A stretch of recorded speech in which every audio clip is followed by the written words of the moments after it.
এই যে এখন গ্যাস সিলিন্ডার নিয়ে যা চলছে, গ্যাসের দাম বেড়েছে, 60 টাকা করে বৃদ্ধি পেয়েছে।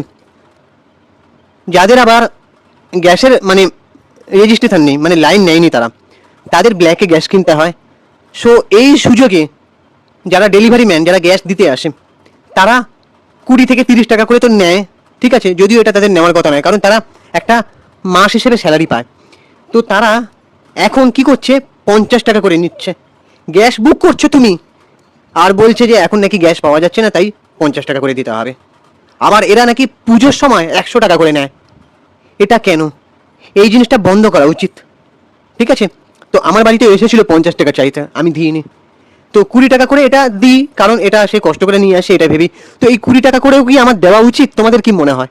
কমেন্ট বক্সে অবশ্যই জানাও, মতামত দাও, ভিডিওটাতে একটা লাইক দাও, আর শেয়ার করো ভিডিওটা। আবারও বলছি, তোমরা এই 50 টাকা করে দিও না।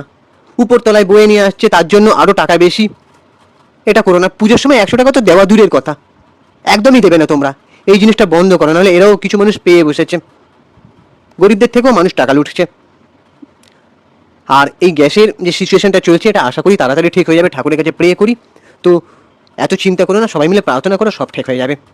এবার তোমাদের ভালো মনে হলে অবশ্যই জানাও, ভিডিওটা প্রচুর পরিমাণে শেয়ার করো, আমাদের ইউটিউব চ্যানেলটাকে সাবস্ক্রাইব করে দাও, ইউটিউবে সুপ্রিয় বৈশালী সিনেমেরিয়া, আর ভিডিওটাতে একটা লাইক করো, ভিডিওটা প্রচুর পরিমাণে শেয়ার করো। Ta-ta, thank you.